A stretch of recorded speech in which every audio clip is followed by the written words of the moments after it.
Mathilde travaille dans une agence de communication.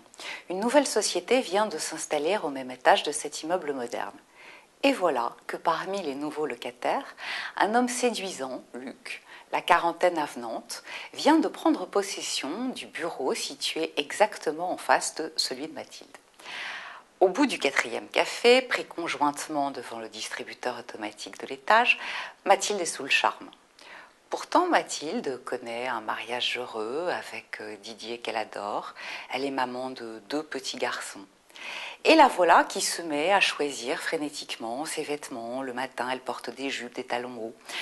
Elle se lave les cheveux tous les jours, part en courant pour être sûre de partager avec son beau voisin le premier café du matin. Mais qu'est-ce qui m'arrive, pense-t-elle. Rien de grave, Mathilde. L'envie de séduire, c'est tout. On est tous, hommes, femmes, en couple ou pas, confrontés un jour ou l'autre à un voisin, une voisine, qui suscite en nous une vague d'émotions. On éprouve tous le besoin d'une réassurance narcissique.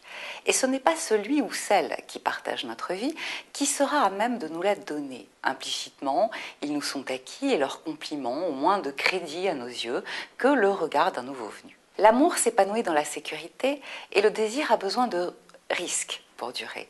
C'est tout le paradoxe que le couple doit résoudre.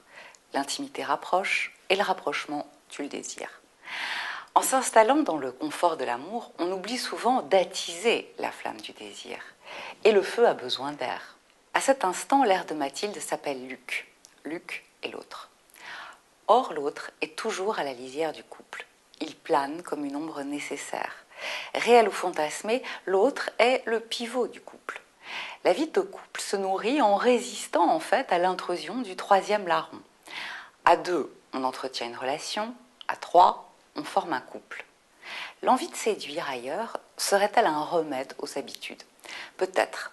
Et c'est sans doute ce qu'éprouve inconsciemment Mathilde lorsqu'elle court au bureau. Alors je vais laisser le mot de la fin à Alexandre Dumas qui disait « Les chaînes du mariage sont si lourdes qu'il faut être 2 pour les porter et quelquefois 3 ».